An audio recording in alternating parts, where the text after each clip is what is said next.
everyone. Welcome to the PTOC Board of Ed Candidate Forum. I'm Mariana Davila, and this is Natalie Schwartz, and we are co-presidents of PTOC. We're excited to have you join us tonight and to hear from our Board of Ed candidates. Tonight we have with us Jeff Cassin, WeiWei Huang, Abigail Speltz, and Gisela Torgovinick. Welcome. On behalf of the Millburn community, we really are appreciative of your willingness to serve. We'd like to also take a moment to thank the Millburn community at large for the questions they submitted to the forum questionnaire. There were many important topics raised, and we selected as many of them as possible. Additionally, we would like to thank the PTOC Executive Board, the PTO presidents, and the Ed Center staff for their help and support in bringing this forum to fruition. Board of Education positions are nonpartisan and unpaid. As a reminder to our audience, per New Jersey state law outlined in the Code of Ethics and the New Jersey School Boards Association, the key duties of a Board of Education member are educational policy, district planning, and oversight of the superintendent.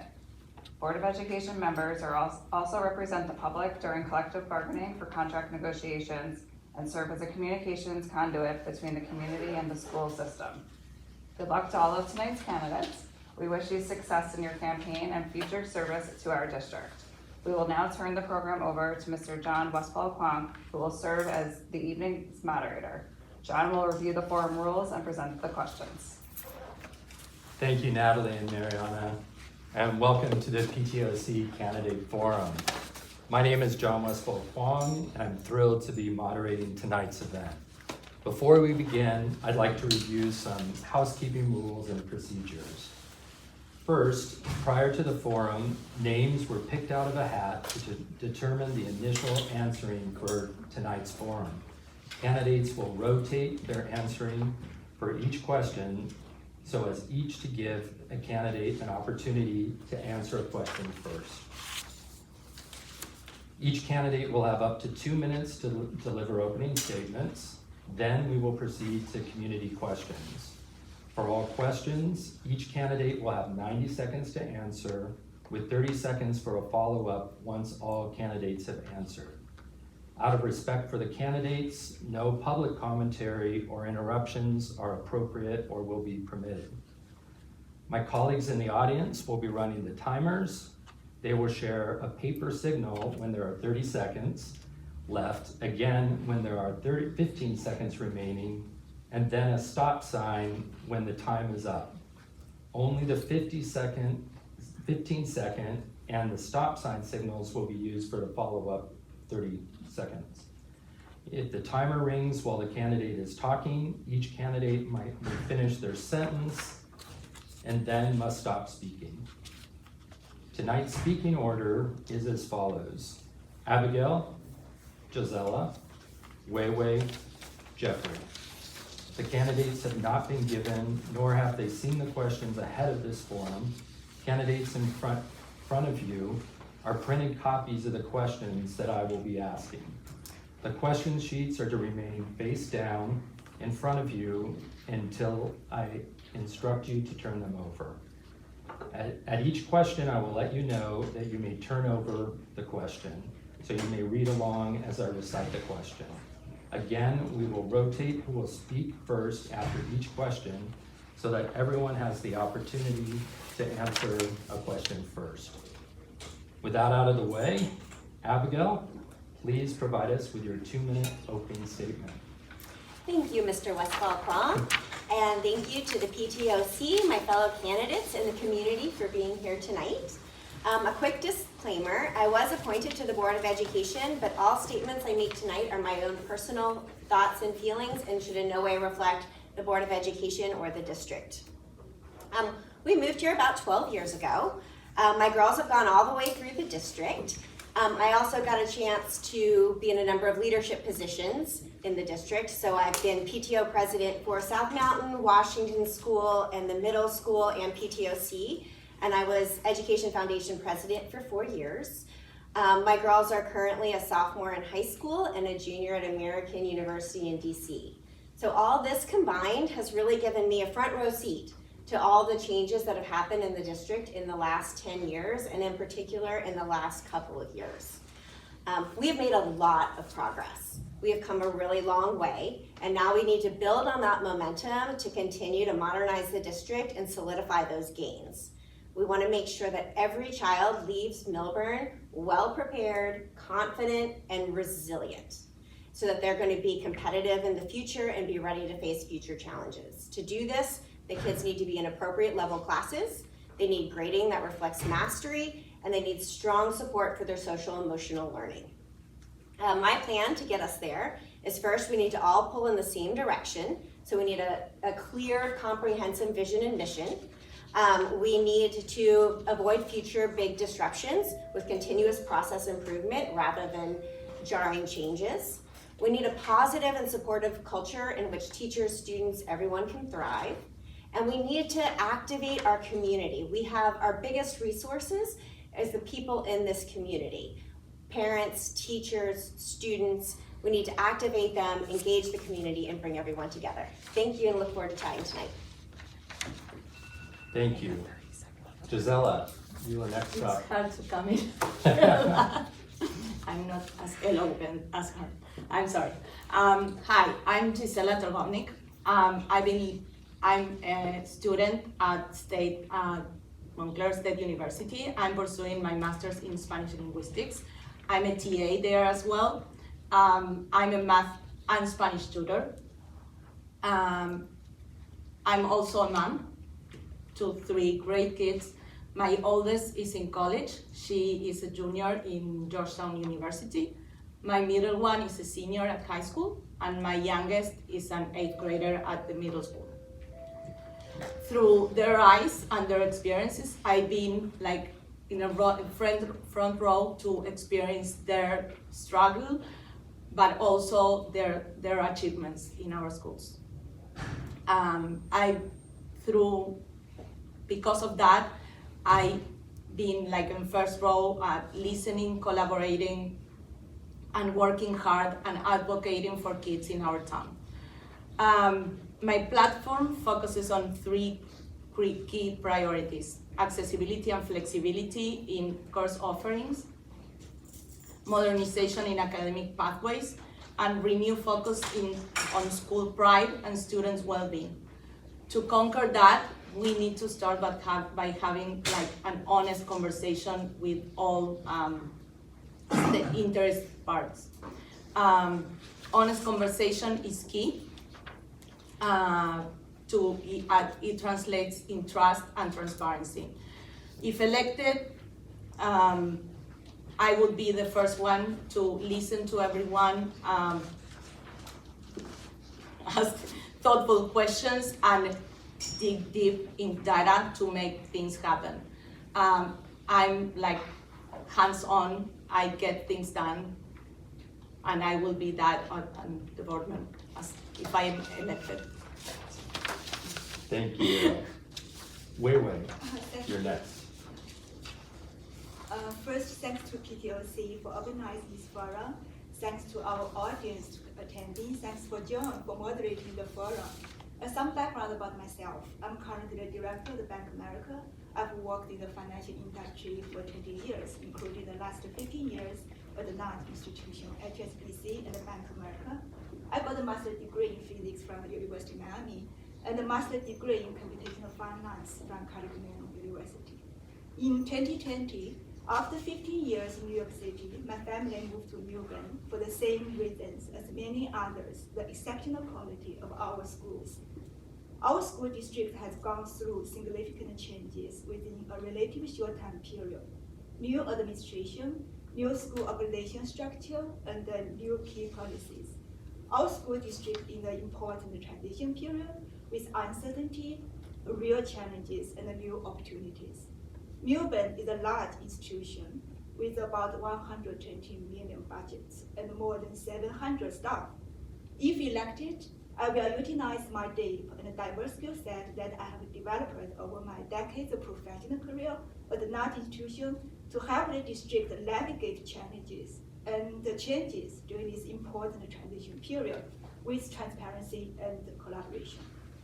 My priority focuses on setting up strong and effective governance with accountable oversight for schools. Let us set up well-designed clear and inclusive process for important decision changes. Set up multiple types of communication and feedback channels for a safe, supportive, and inclusive school environment.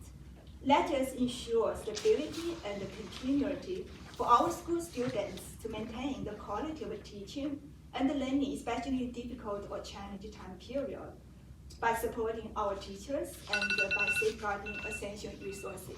Thank you. Thank you. Jeffrey. Thank you.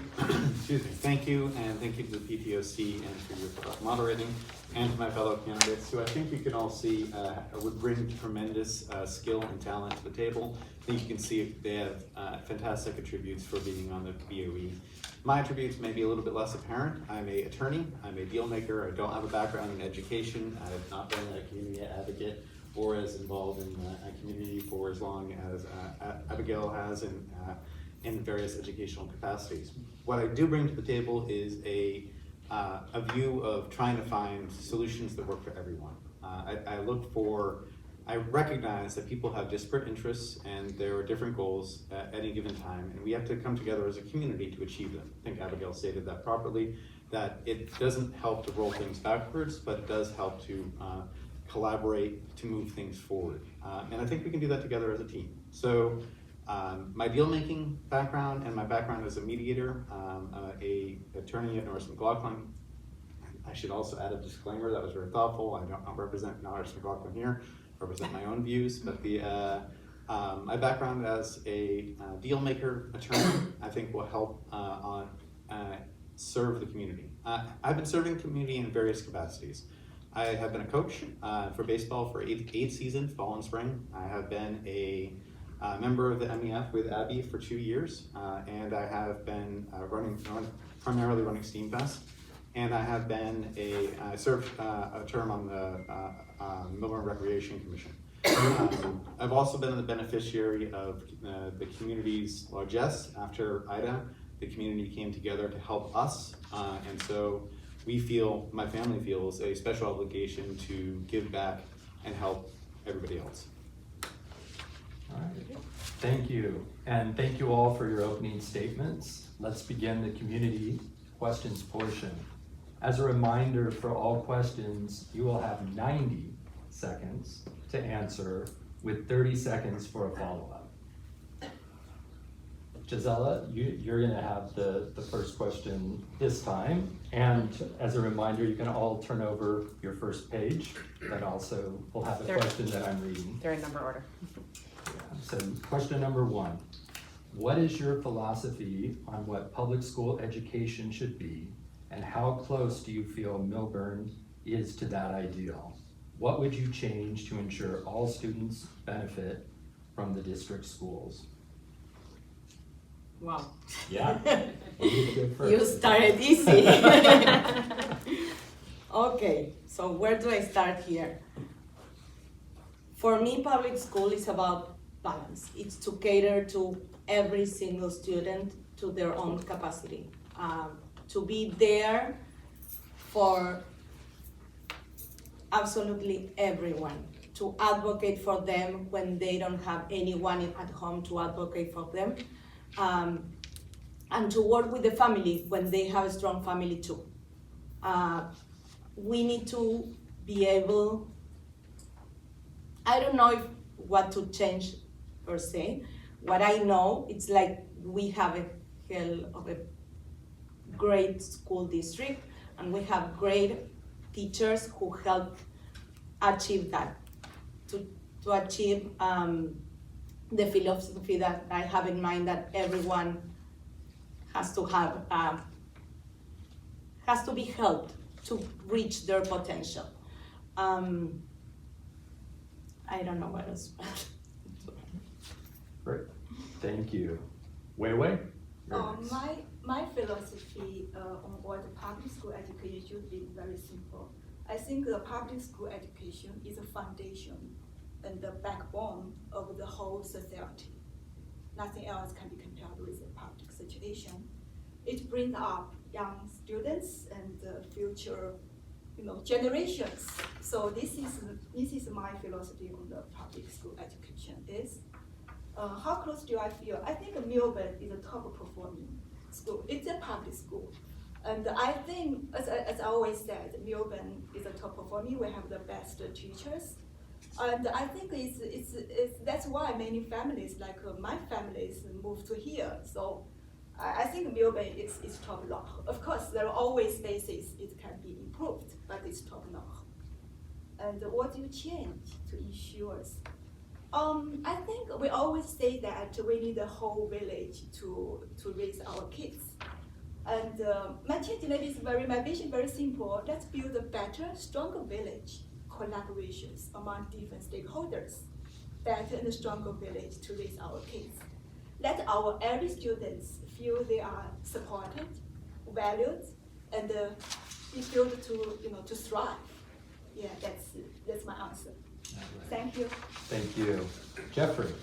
See the benefit of going first now, because those were both great answers, and I echo all of those sentiments. I'm a public school graduate myself, and I'm a big believer in the public school system. I think it's important. It's the foundation of our society, is that everybody can have a free education, and we should have a best-in-class education.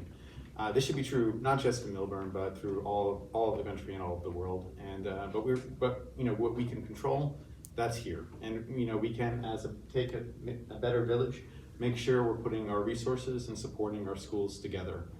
When we moved to Millburn, we have found that it was a community that was built on volunteerism, and we saw that dramatically as soon as we arrived. We got involved in the PTOs and got involved in our South Mountain school system as soon as my son entered kindergarten, and we found that it was a community-driven school. So I do feel like, and that has progressed. Now he's in the 6th grade, and so I do feel like the Millburn does work towards achieving that ideal, and I'm proud to be here. I think this is a great school district.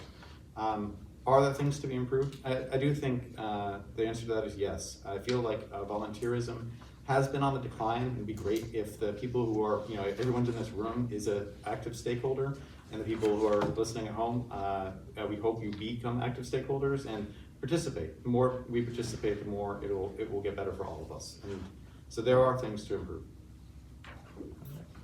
Thank you. And Abigail? Well, now going forth is even worse. Okay, so again, my philosophy on public school in general echoes a lot of what we've heard. It needs to be available to everyone. It needs to be supportive of our students across the broad range. It also is an anchor for our entire community. So that's what kind of brings us all together. In our town, it is the center of much of what goes on, and that's phenomenal. I have family across the country. I have nieces and nephews in schools from Texas to California, all over the place. And one thing that we have is we are really close to the ideal. These schools are phenomenal. We have the best teachers. We have the best students. We have the best resources available to us. Like, we really have a melting pot of awesomeness here. So what we need to do to take that to the next level is really bring everyone back to the table. It has been a challenging couple of years. We need to hear from everyone. We need people to participate. We need people to come to meetings, to let their thoughts be known, to reach out to the board, to reach out to whatever their contacts are, and make sure we can all contribute to whatever best solutions are to keep our district moving forward. Thank you. Right. Thank you. And now, just as a reminder, each of you have 30 seconds to provide any other further thoughts on this question. And the follow-up order is the same as we just had. So, Gisela? Perfect. I would like to add to my statement that one key element is like the student-centered well-being in our schools. We need to put that as a priority. I think like the current board is putting that already on the table for conversation, but I think we need to put it like on top of our priorities right now. Thank you. WeiWei. I would like to add one point. My understanding of public school education different from private school education is that public school education is to serve all students, all kinds of students, from the academic excellent students, with super academic sense to students maybe with actual helps. So I think that's the point. I hope every parents can keep it in in our mind is that's the public school education. Yeah, that's we serve all students. Thank you. Yeah. And Jeffrey, yeah. And I will add that I think that we could be doing more, not just with volunteers, but be doing more in school with school resources for helping with mental health. I feel like we did have a tremendous disruption due to COVID that has not truly been addressed. I feel like we've had challenges in counseling, and we would benefit from having more counselors in our schools and our counselors better trained and supported so that they can help our kids advance at every stage and stuff. All right, thank you. Thank you. And just as a reminder, you can finish your sentence. Okay. So it's okay. Yeah. Next time. Just no paragraphs anymore. Satellite. And Abigail. Yes, so I just, on that ideal part, just want to reiterate that we were recently ranked #1 open access public school in the state of New Jersey. So I'd say that's pretty good metric. All right, thank you. All right, we can go to question number 2, candidates.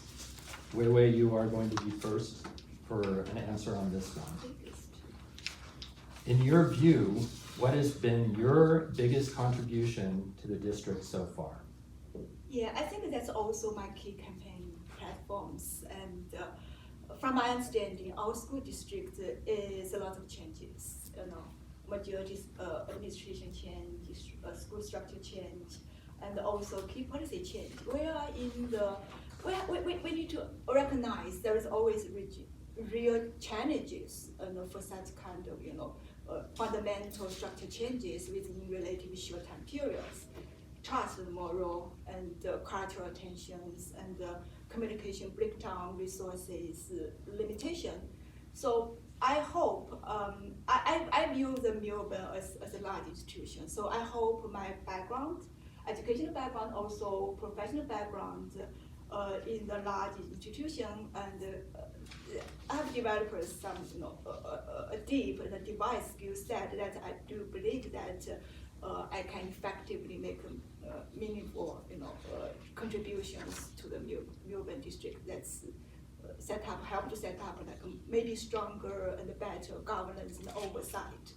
And I think that's from my perspective, from my unique experience. Yeah, thank you. Thank you. Jeffrey.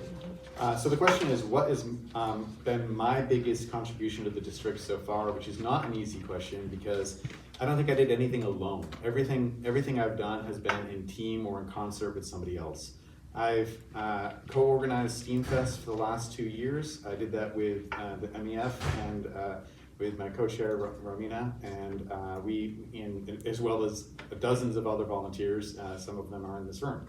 I organized South Mountain's first Odyssey of the Mind teams and coached Odyssey of the Mind the second year. And again, that was all with co-coaches and with the support of various others. And coaching baseball, I think, is a contribution to the community because that's all volunteer run. What is the biggest contribution? I'm gonna have to go with STEAM Fest because I do believe that while I wouldn't mind maybe in the future having a humanities fest, I think that'd be a good idea. STEAM has been a central point for our community in science, technology, engineering, arts, and mathematics. And I think that for us to work on that together and inspire each other through having programs of interest and development that helps kids desire to learn and not just, and develop a passion for learning and not just show up and do what they have to do for classes, but develop the love of learning. That I think is a value, and I think the STEAM Fest work was a value. Thank you. All right, thank you. Abigail? So I've loved this community from the day that we moved here. It is a very special place, and I think we have a duty to continue to make that special for the families that come behind us. So we took that very seriously. I've been pretty involved. I've loved my work with all the PTOs. I think they're really special and a part of what makes this district so special. But I think my work with the Education Foundation has really been the most impactful. From being president and from being grants chair, we've really gotten to see a huge impact for certain programs. I don't know if you all remember, a few years ago, we were able to rally the community, the administration, even paper mill, and take the entire middle school to go see Fiddler on the Roof at Paper Mill. It was at a really key moment in time, and it was really, really special. Even like a couple years ago, we looked at what the robotics program was. We have such a phenomenal program at the high school, but feeding into it, we were able to change the whole system and start Bex Robotics starting in 4th grade. So all the kids from 4th, 5th, and 7th grade got to experience a higher level of robotics. So there are a lot of things like that that I feel were impactful in the district, and I would love to build on that and move forward. Thank you. Thank you. And Gisela? Okay. I did many things during the years. I moved here in 2010. I've been part of PTOs always on the back seat. I've never been like the chair of anything because I hate that, like I'm honest, like this is my first time ever putting myself in here. So that says a lot about how I deeply involved in education I am. From there, I think like I did many things, but during the last years, I've been advocating for many of the changes that have been happening. I've been drilling nonstop emails to every single department head, board members, to get where we are right now. My biggest accomplishment or my biggest contribution, I would say, it's like 2 years ago, I was one of the people signing a petition asking for change. I think that would be like my biggest contribution. And from there, I got involved even more, like hands-on, to get those changes happening. Thank you. All right, thank you.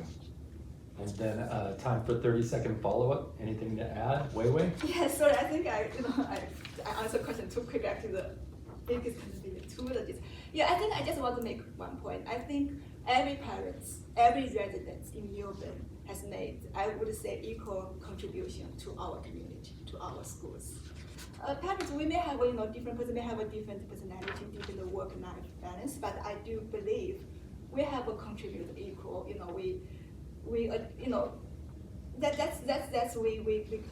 That's I want to say that. I don't know what's the biggest, or for myself, okay, that's, yeah, sorry, I just to say. Thank you. Jeffrey? Well, I think that's a valid point though, which is that as a parent, we contribute our kids to the community, and I'm very proud of my kid participating in the community as a student, so that could actually be my biggest contribution to that. And you will appreciate the parents coming here. You'll have later. Thank you. Jeffrey, anything else? No, thank you. Okay, thank you. Abigail? Yes, I agree with the wonderful children that we are contributing, and everyone does contribute in a myriad of ways, of course. Everyone's input is valuable. I did want to touch on a couple other things. During COVID, we did get the virtual seats in place so that the kids could work in the classrooms a lot better. There's a lot of things that we can do to pull together when we pool our resources and make things happen. All right, thank you. Okay. And Gisela? Yes. Another contribution that I made to this town, it's like lead by example to my kids. My kids are also volunteers in this district as much as me. Being a peer leader, being an EMT, my daughter, like they are involved in this community the way that I'm trying to be. Thank you. All right, thank you. All right, you can turn to question number 3. Jeffrey, you're going to be first on this question. What are your thoughts on class sizes, and do you feel class sizes affect learning? How do you think the board will need to address the growing population of our town in light of new construction? Well, those are two separate questions. First off, class sizes are dictated by the state. It's not dictated by the Board of Education. The Board of Education can't control that. So, you know, it's based on the amount of resources and the headcount in the school, and it gets allocated. You get allocated a certain number of teachers per grade based on the resources you obtain from the state. So class sizes are not something I think the Board of Education can dictate.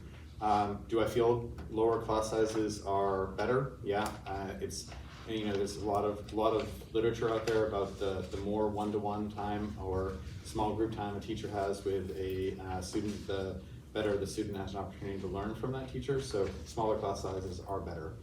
Do I think that construction will change that? No, it's proportional. You know, our resources are proportional based on the population. So your class sizes will be proportional based upon the population. So I don't think the new construction in town is going to have any meaningful impact on class sizes. I can tell you just from our South Mountain School, we were really trying to get one more kid into our school one year so that we could get one more teacher and increase the class size, and we did not, and so we ended up with 2 instead of 3. And so sometimes having a higher population means smaller class sizes. So it really isn't relevant to the overall general population. Thank you. Abigail. All right, so yes, class size is important, but it's really, you know, there's a tail end. A too small class isn't always effective, and a too big class isn't always effective, and that really depends on what age the kids are. So those are absolutely critical things to think about and for us to plan for as a district. As far as the growing population, we are actually down about 8% from where we were when we had to open the Washington school. So our number of kids we have in the district is down about 8%. So we do have a little bit of wiggle room in there. That said, I do think we need to take a two-pronged approach. As we have new development coming online, we need to have contacts with rental agents, with building agents, so that we know when students are about to hit our district. So we are not waiting till the last second. At the same time, I think we need to advocate with the state, because the current formula is that you can't spend money to build capacity until the students are in your district. That is a huge problem because that puts you behind the 8 ball. If you need to build additional facilities and you can't start until those kids are in the district, that's a huge problem. So we really need to start advocating now so that we can make preparations and be ready when it comes to time. Thank you. All right, thank you. Gisela. Okay. Do I feel like the class size affects learning? Yes, definitely. I teach. It's way easier to teach one-on-one tutoring than being in the class with 20 kids. That's for sure. That being said, I have the same numbers as Abigail. Like, we are not at capacity, not even close. The classes are decreasing.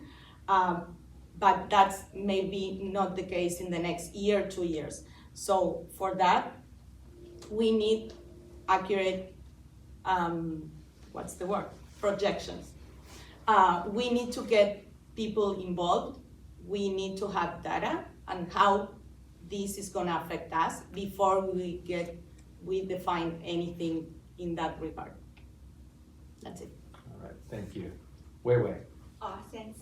Yeah, definitely the class size affect learning. You know, as Gisela, I think the smaller the better. So that's my straightforward answer. And for the second question, actually, my answer is pretty straightforward because that's a similar question we answered in the another forum.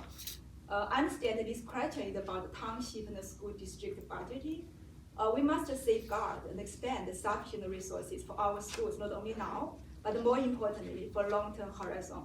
Millburn is the top performing district. Many families move to Millburn for the same reasons: exceptional quality of our schools.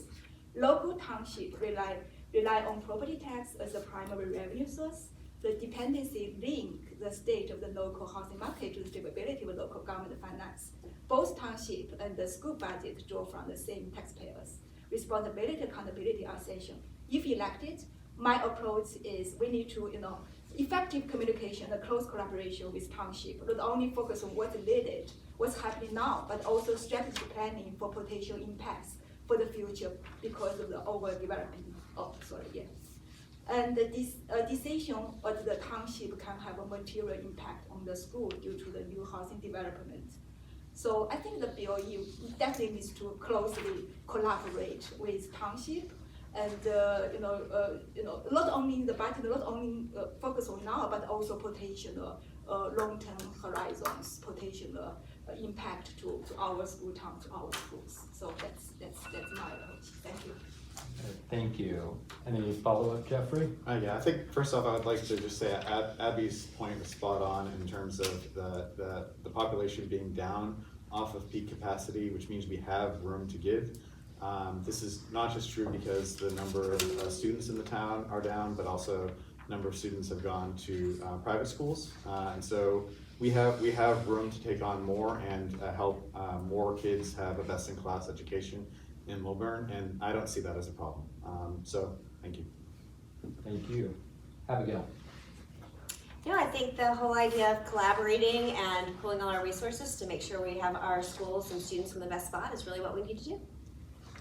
All right, thank you. Gisela? Just because I like talking about myself.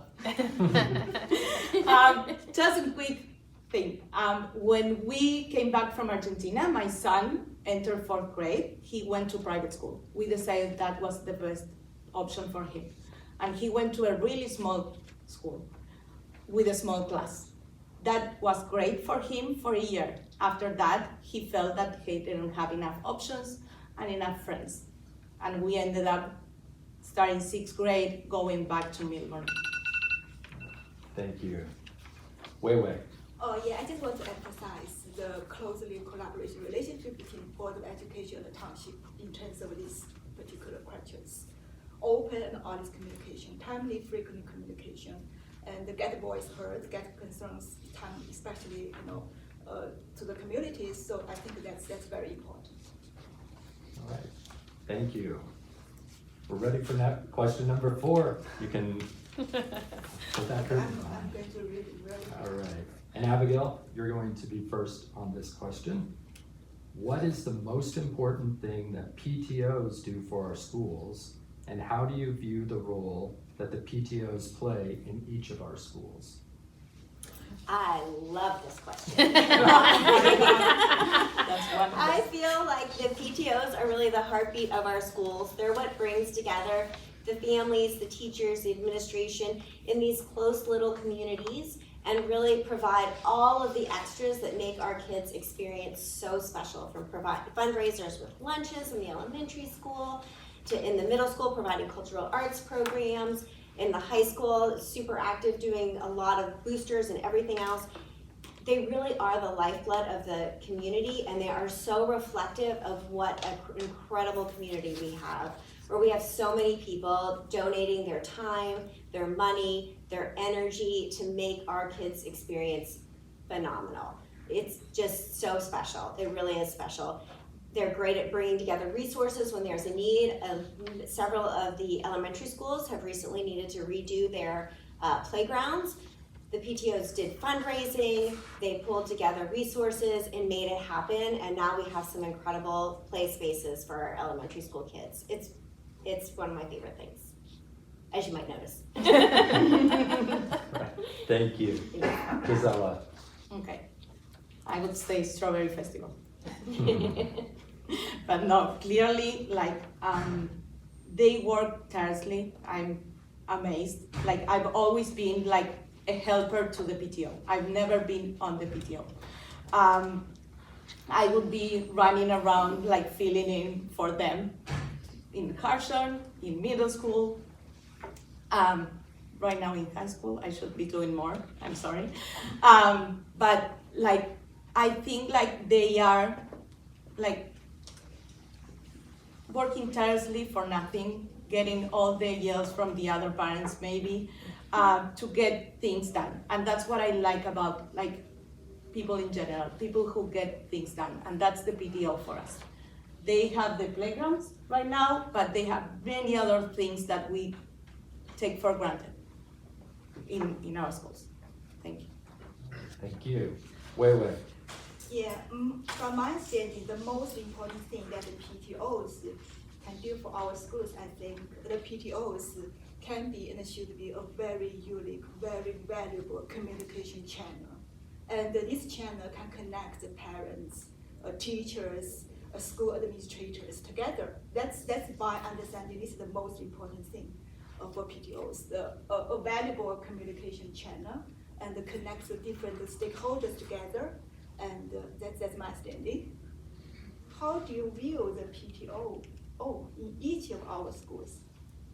Yeah, I think we have an elementary school, middle school, and high school. Definitely these kids, they have a different requirement, different activities, different, demands. So I think the PTOs in different type of the elementary schools, they're parents, so they know the kids, they know the teachers, and they are very familiar with the schools. So that's I say the PTO role is very important, and I think in the high school the PTO functions must be different in elementary schools. That's little kids, the high school teenagers, and they're definitely different. So. And that's why I say the PTOs they are combined with parents, and also they are usually channels connections to our schools. Very important. Thank you. Thank you. Jeffrey. So the PTOs are the single greatest vehicle for parents to get involved in their children's education and the community children's education. At the South Mountain, PTO was a frequent volunteer. I ran science fair for 3 years, worked on that for 4 years. But that's the PTO I spent the most time with. We were there for 5 years, K through 4. The thing I think it did most, and I'll just mention my wife was a PTO officer at SMS and was a big part of this. But they do academic enrichment, and the enrichment programs that the PTO runs, they augment and supplement what the school itself, it's outside of the BOE budget, it's all volunteer, parent budget, or participant funding that pays for these academic enrichment programs.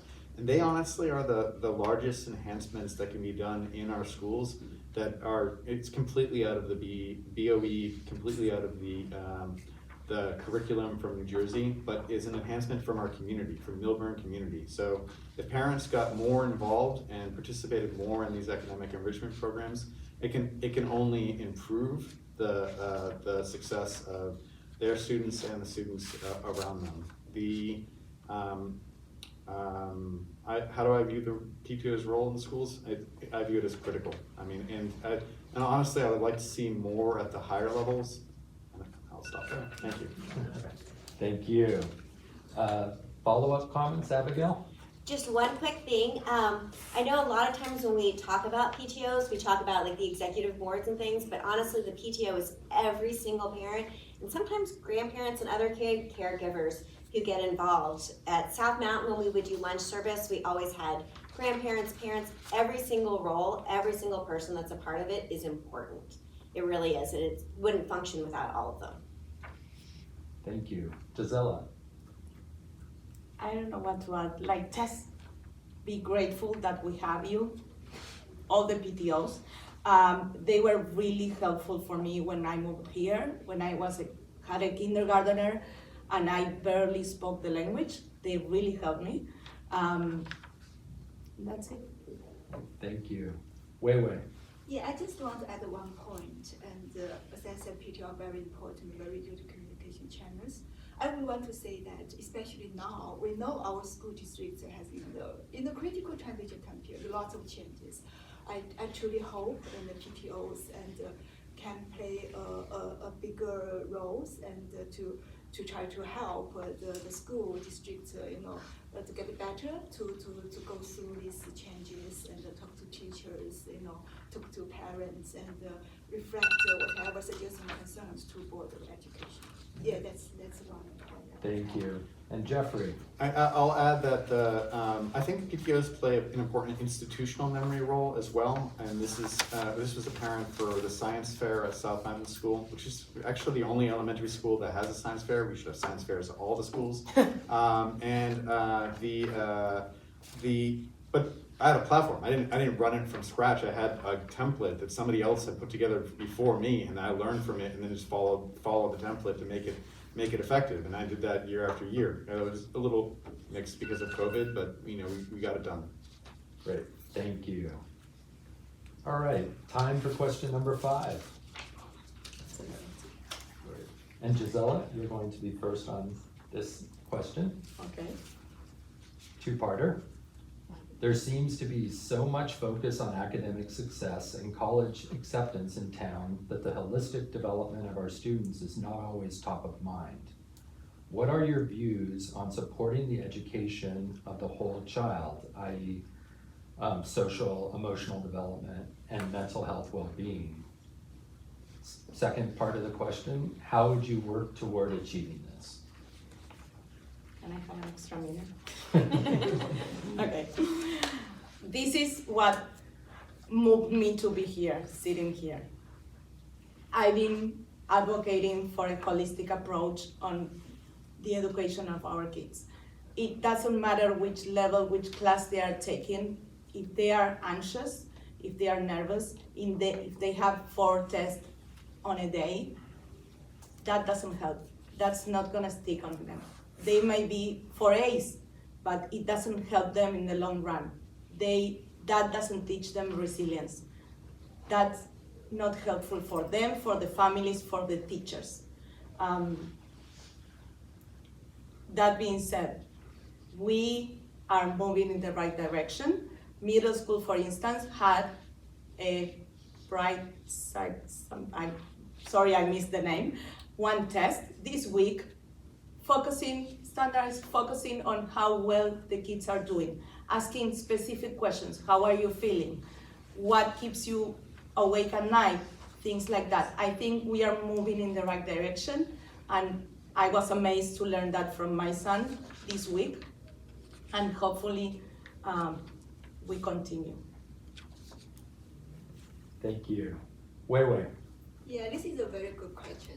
And personally, I think I have a very strong social stance from my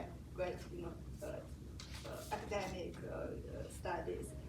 How can I say that? I have worked in the corporation for 20 years. I've seen so many people so very successful. And I think that they are very well grounded, not only academic access, but basically I want to say that academic access is not the only most important things. And I talked to some parents, and I say that, yeah, math, STEM are very important, but these math, STEM, they teach our students survival skill set. But the music, arts, history, literature teach our kids to be better human beings. So I hope, yeah, that's my personal view about these general questions, how to define success of college acceptance. I really don't think that's the only or the most important priority for the kids' whole life. No, that's not my philosophy. And what's the view on supporting?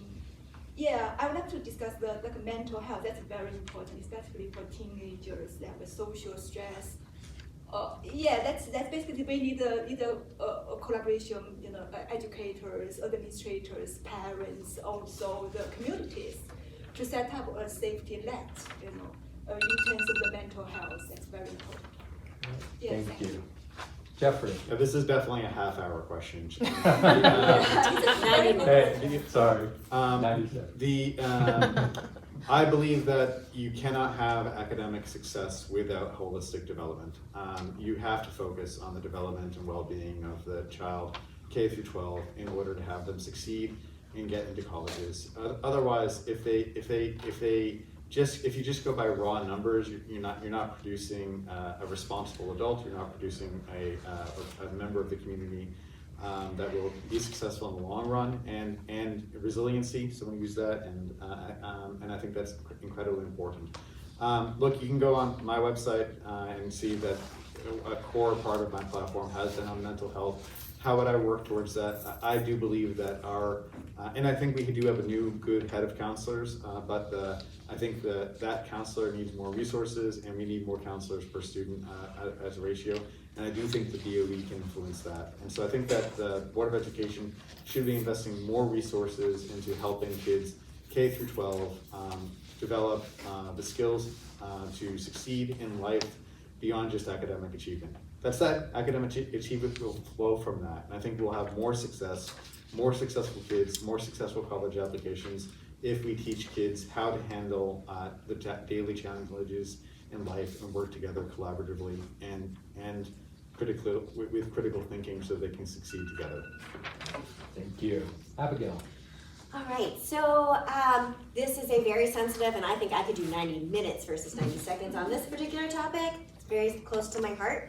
I think in the past there was this sense that a focus on mental health was making the kids soft and it wasn't as rigorous. You weren't getting all these other things. When in all reality, if you have a kid who has great social emotional wellness, they can learn better.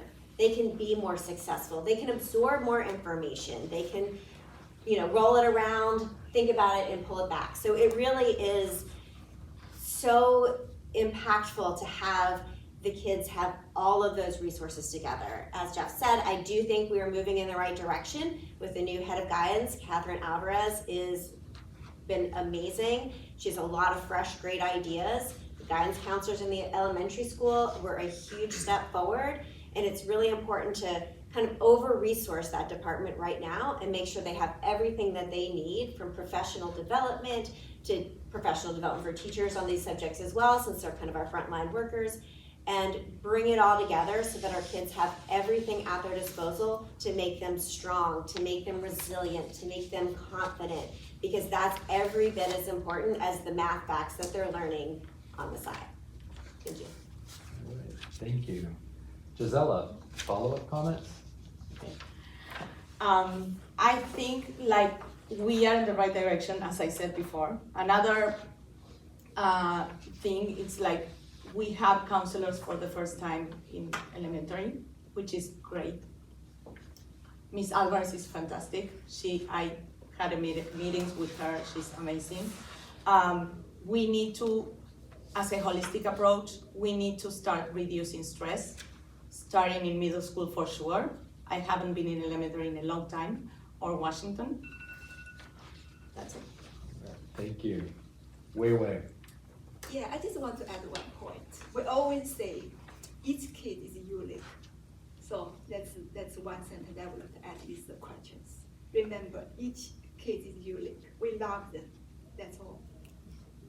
Thank you. Jeffrey. I think that it is important for us to remember that they're kids and they should be happy, and they should have part of our goal is a lifetime love of learning, and that will be more successful. And the more our parents and our community focus on their kids' well-being, the better off their kids will be, both holistically and academically. Thank you. Abigail. I think we've got some great kids, we got some great teachers and staff, and great parents, and together we can really create the optimal environment for our kids to thrive.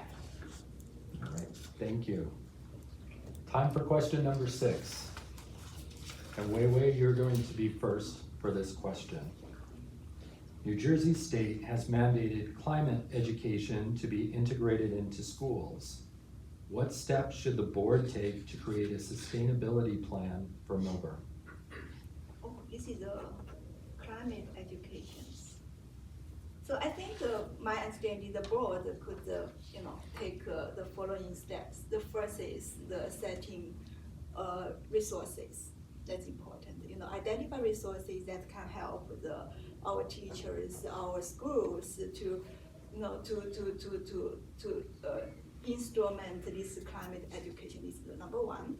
And the number 2 is educate the whole communities, how important this is, very important topic, this is related to, to science, this is related, the topic itself, climate,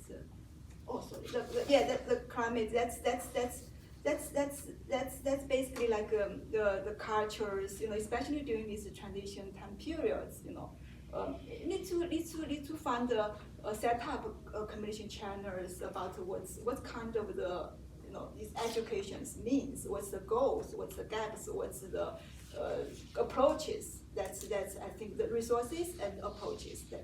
That's basically what I understand. All right, thank you. Jeffrey? I'm very grateful that New Jersey has mandated that climate change be integrated into our schools. I think it's here, climate change is here. We need to recognize that. We're dealing right now with Hurricane Melissa in Jamaica, and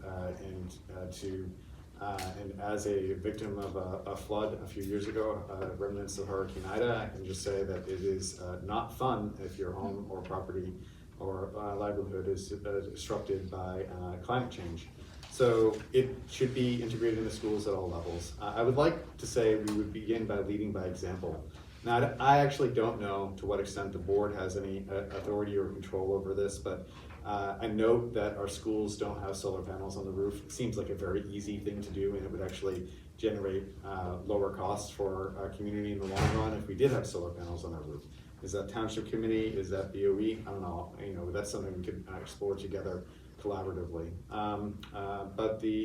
I would like to see more done by leading by example. I mean, we do have refillable water stations at our school instead of plastic bottles of water, which are not great. But we can do more on other recycling initiatives, composting, which is done at South Mountain School. I don't know how much it is done at other schools, but we can do more together in all of those areas. Lead by example and integrate it into the classroom as part of the daily rigor of our students and teachers' lives, because it is important. Thank you. Abigail?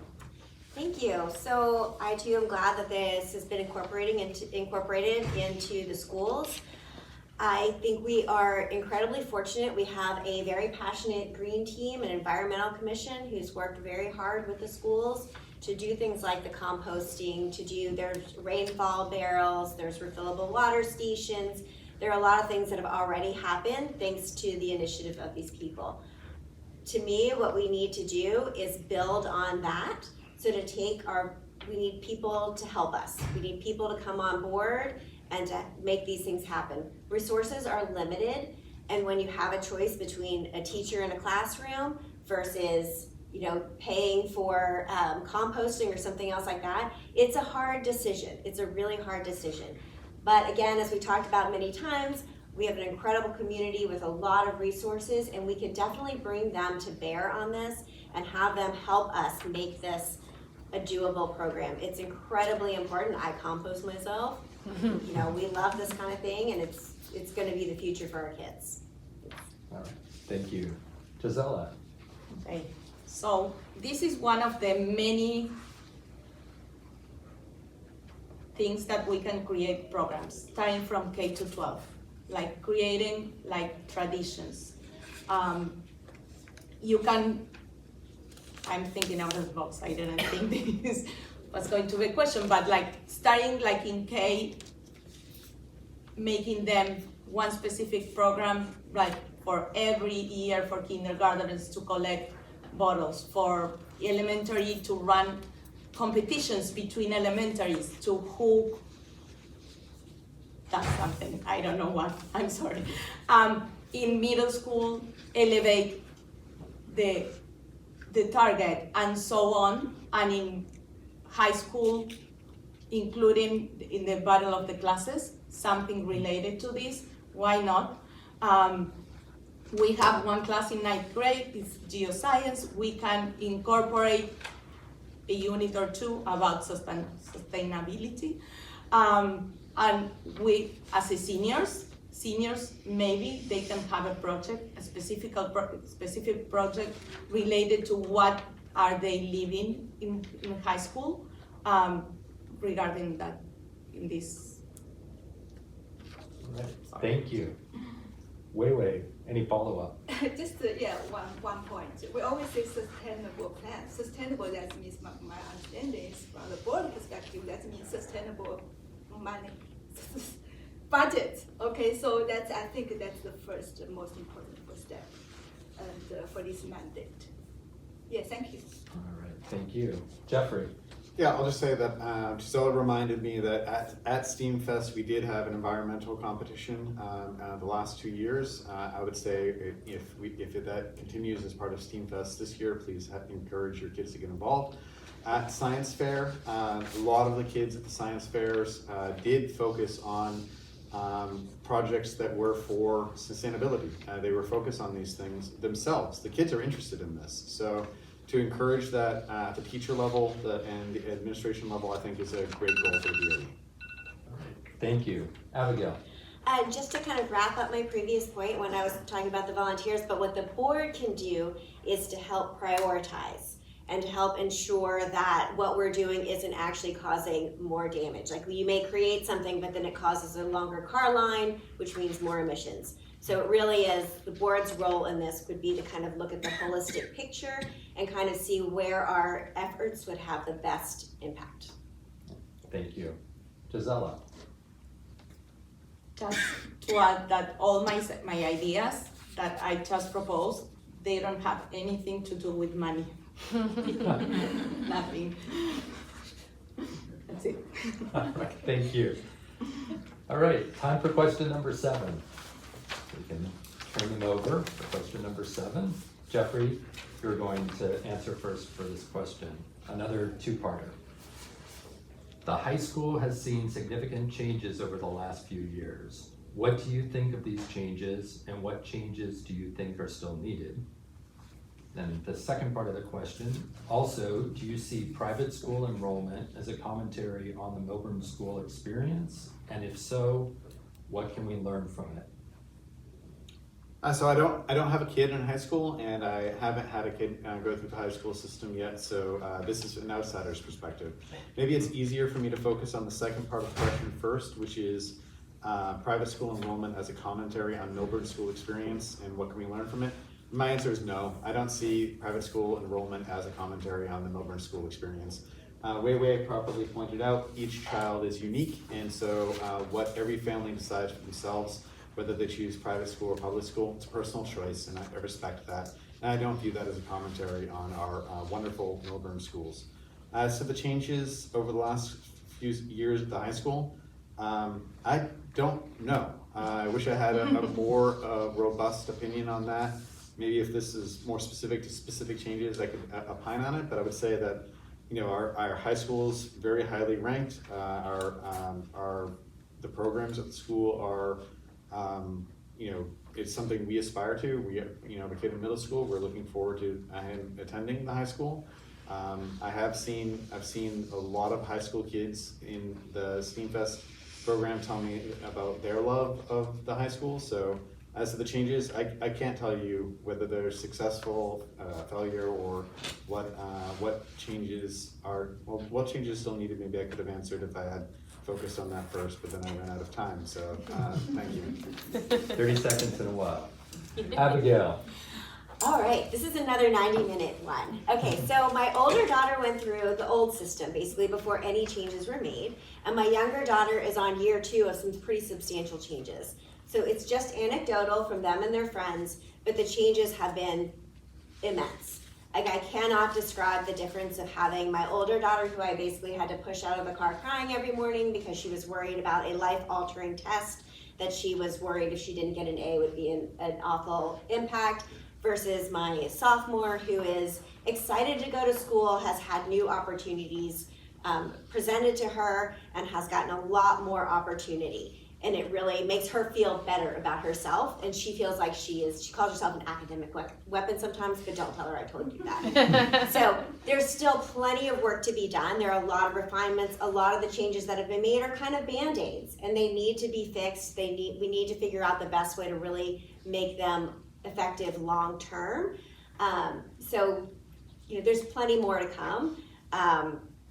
But it's really using the data, using the teacher's information, because there are boots on the ground and know what's going on in the classroom, talking to the students and families because they know how this looks at home, and bringing it all together to kind of refine everything that's happened so far and make it better. And I'll hit private school in the 30-second follow-up.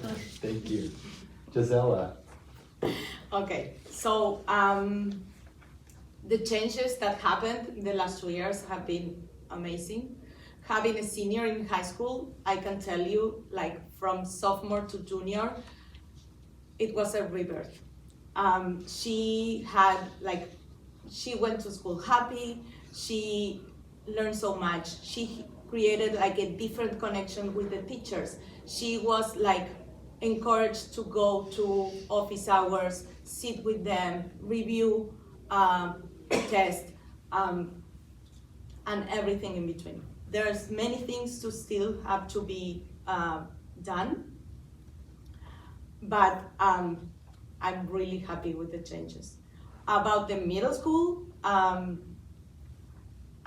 there's always people like leaving middle school and going to private schools.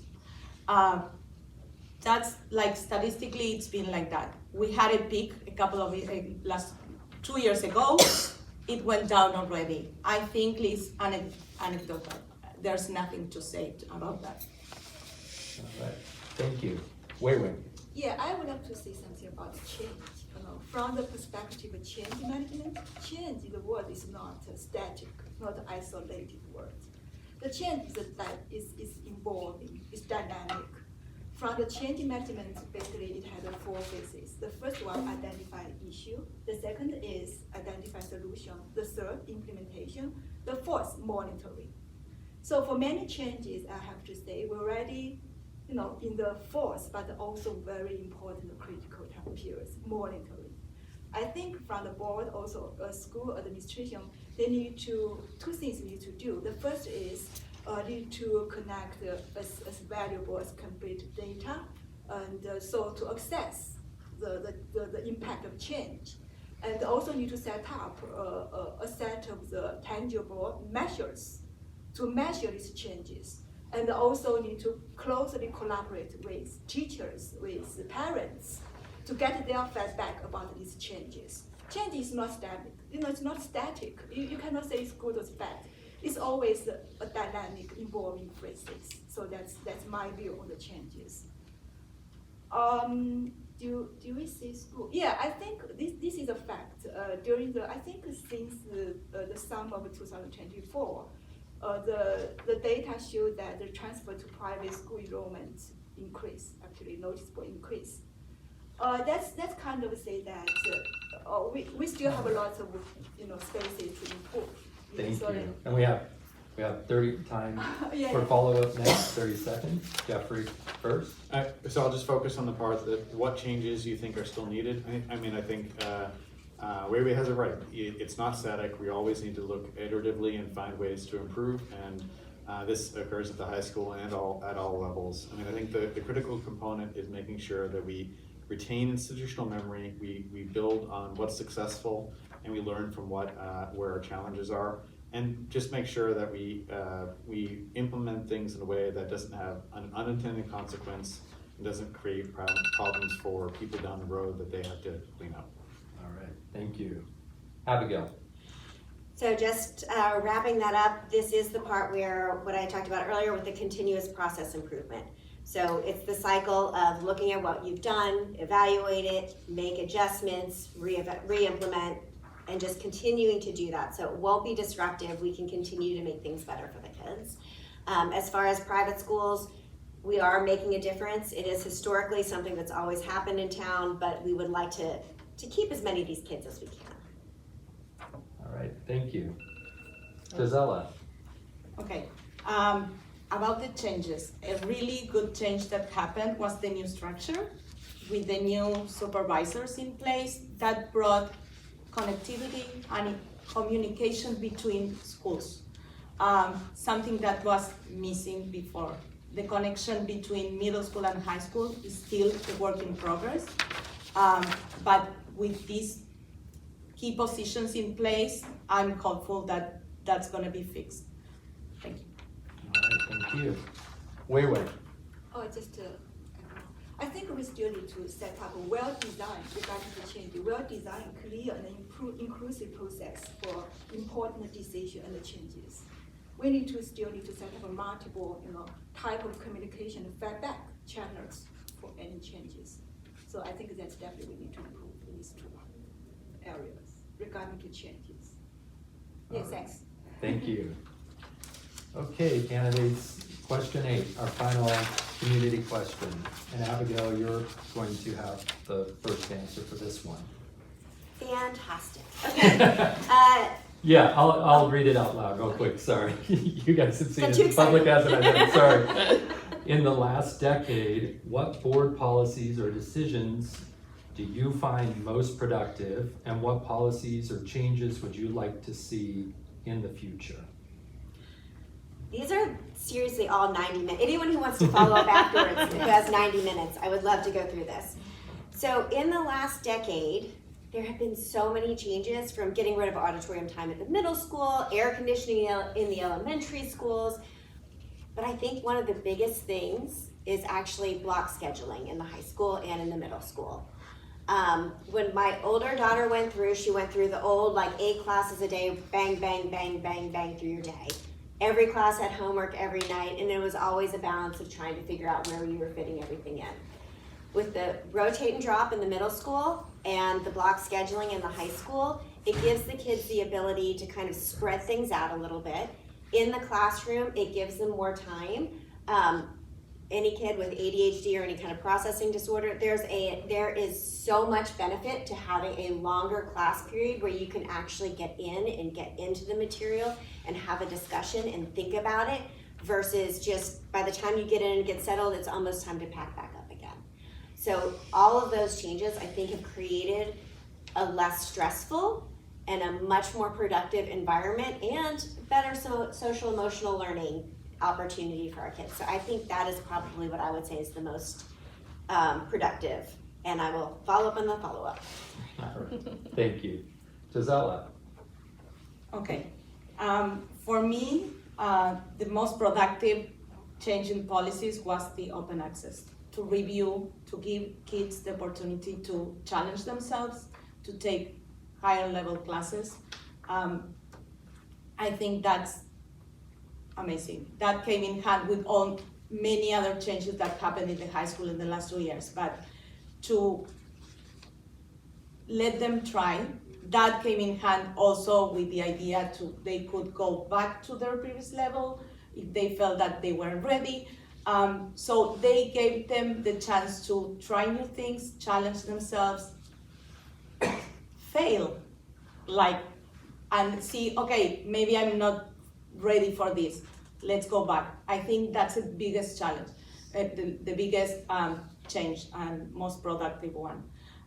What would I like to see? More pathways to give the students more electives, to learn things from journalism, data science, even trade, anything to give them like a view to what's expected for them. Yeah. Thank you. WeiWei? Yeah, I have been here for 5 years, so that is a little bit too long. But I would like to comment this is, I've been here 5 years. I think during the last 1 year, we have dramatic changes. From my understanding, basically, we have a new institution, new administration, new school structure, that's very important, and also new key policies. I don't think I'm at the position to say the most productive, because as I said, change is dynamic, is evolving. Most of these changes, we do assess not short-term but the long-term impacts. And so that's I say that for changes, I would like to say the second question is, I would not want to say what policies or changes. No, I think that's not what I want. I think that's the whole community functions as to identify what this community needs. But I do want to say that we need to set up a well-designed, inclusive, the due process for any important decision changes. That process will result in productive changes. That's my understanding. All right, thank you. Thank you. Jeffrey? I would like to copy Gisela's answer. I thought that answer was perfect. So I'll just follow up on it and say I think that there needs to be more on-ramps and more off-ramps to allow kids to explore themselves. This is what K through 12 is about. I didn't find myself until college, maybe even after college, when I made the decision to go to law school. And I think that kids should have more opportunities to explore, and we should encourage that. She put fail in quotes, but I think it's okay to off-ramp on a subject matter if you find that it's not of interest, and you should have more electives and more opportunity to explore yourself. And we should, as a community, encourage that. That can be done at the BOE level in terms of what the academic programs are. It can also be done through academic enrichment through the PTO. So if you flip the order of those questions, I would put the PTO there. And frankly, the MEF and the library and the various nonprofits in town all contribute to this, but there should be, and there are a number of for-profits in town that also have academic enrichment, and they're all part of the same ecosystem that we should be utilizing to help our kids explore themselves and find a way to succeed, and if they don't like what they're doing, succeed in something else. So I really like Gisela's answer, and I would just say that that's the way I would look at the changes for the future. All right. Thank you. Follow-up, Abigail. All right, so I do, and I have actually personally seen the benefit of opening up the pathways and opening up access. I think there's a lot of work to be done to refine that process and to make sure that we are giving the kids the best opportunity, so we're not setting them up for failure. It's okay to fail, but put it in some guide rails. Thank you. Gisela. Okay. Now I'm gonna add only that pathways, the way I see them, are mostly electives. After the core is done, they should have the opportunity to try new things, try new subjects, try new anything, new types of writing, English, new languages, data science. It's a huge thing. With science, I'm gonna cut in on that. All right, thank you. WeiWei. Yeah, just one point. What changes the community want to look? I think before answering these questions, I think you need to set up a more effective, valuable, actionable communication channel and the feedback mechanics. This is very important. This channel, this mechanics, is help the community, the whole community, all stakeholders to identify the potential issues, then work together to identify solutions. That's the change. So that's my point I would like to emphasize. Thank you. And Jeffrey. No follow-up, thank you. Okay, thanks. All right, thank you again to our community for your questions and to our candidates for your willingness to serve. Candidates, it's now time for your closing statement. As a reminder, you have up to 2 minutes to speak. Gisela, you're up first. Okay, this time I'm gonna read. I want to start by thanking the PTOC, everyone in the community who came out tonight, and my fellow candidates for being part of this important conversation. Over the past 2 years, our district has gone through a lot of change. Change can be challenging, but it's also creating opportunities for progress. Our students and families know they have incredible potential, and it's our job as a community to help that potential grow. Now is the time to refine, strengthen, and build on that momentum. If elected, I want to help lead that next chapter, one centered on access, innovation, and collaboration. We know from the data that Millburn still trails some of our peers districts when it comes to flexibility and opportunity. That has to change. I want to make it easier for students to take the courses that inspire them, expanding access to advanced NAP classes, and creating modern, diverse academic pathways that prepare them for the future. Millburn's greatest strength is our people, our students, our teachers, and our community. I believe in using the collective talent to innovate and make smarter, more collaborative decisions. And I'm especially excited about the new strategic plan, the first in over a decade. It's our chance to create a clear, shared vision of the future of Millburn schools. And as a board member, I'll make sure that plan drives real action and accountability. If elected, I'll continue doing what I've already been doing, listening, collaborating, and getting the work done. I'll be the active board member who pushes for progress and helps Millburn not just keep up, but lead with opportunity, vision, and pride. Thank you. Right. Thank you. WeiWei. Thank you. Our school district has gone through fundamental structure and culture changes within a relatively short time period. School administration, school operation, and also key policy guidelines have changed.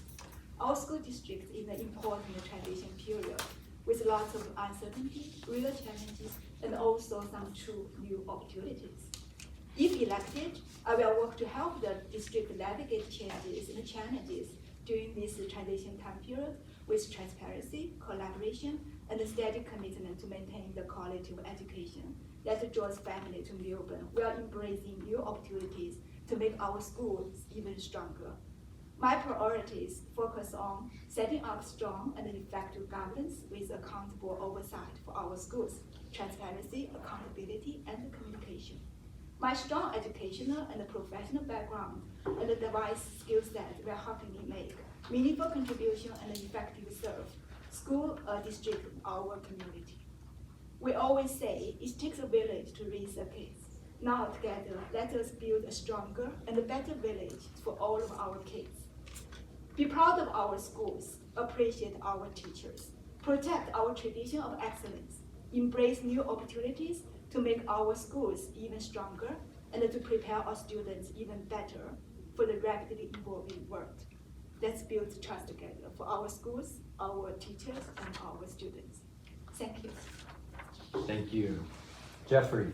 I would also like to thank the PTOC for hosting and the hard work of putting this together tonight, the moderator, and for the community for coming out. Thank you all, and as well as my fellow candidates who not only came out tonight, but also run a great campaign. And I think, you know, we have more that unites us than divides us. That's somebody else's quote, but I'll steal it here.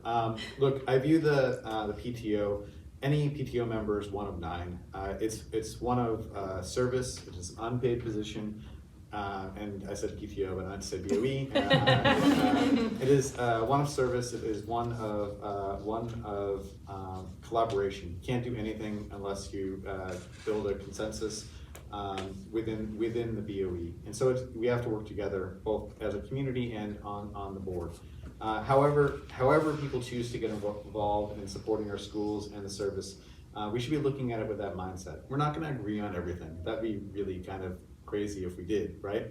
But you know, we agree on the fundamentals. The fundamentals are we're here to support our students, our schools, our teachers, and our community, and ultimately helping them grow to be participants in our society. So I believe that I have something I can bring to the table. That's why I decided to run for the BOE, not PTO. And what I think I bring to the table is deal making, as well as evaluation skill set that I think will be supportive of the fellow BOE members if I am elected and join the BOE to work together to help our schools improve in a constant, iterative, and collaborative process. Thank you very much. All right, thank you. And Abigail. All right, I have to say it's so exciting to see all these people out here. I really wasn't sure who would come, and hopefully there's some people at home who are going to watch us later. It's really exciting. It's really to see this. It's really great to see the community participate in something like this. It's great to see that we have a number of candidates so people have a choice for what they want to do. It's great to see these amazing people who pulled this off in a relatively short time period. I know it's not easy, but it's important. It's important for us all to be involved. It's important for us all to make our voices heard. So I really would love to be a part of this. I think I have had some experience in working with the schools and doing some things, so I do understand where some of the issues are and where some of the things where we can still improve would be. And I really think we can bring everybody back together. I think we can bring everybody to the table, have a great conversation, and talk about these things. And I would be open, I would love to hear from every single one of you. Like I talked about my 90-minute answers. Like, let's talk, let's bring this together, let's bring new ideas, let's bring fresh perspectives, and just make this the best possible place for us to raise our kids. Thank you, that's it. All right, thank you all. I'm gonna turn it back to the PTOC. Okay, so thank you all for coming this evening. We really appreciate it. I want to give a special thank you to John, our moderator, to the PTOC Executive Board who helped plan this, our PTO presidents, our Ed Center staff for putting this all together. Thank you to our candidates for your campaigning efforts, including tonight's participating in tonight's forum. Thank you to our current and former Board of Ed members for your willingness to serve, and to the administration and staff of the Millburn Township School District for your deep and abiding dedication to our students. We are fortunate to be part of such a vibrant and engaged community. We thank you all for showing up. Please vote on Tuesday if you haven't already. And that's it. Have a good night. Thank you so much.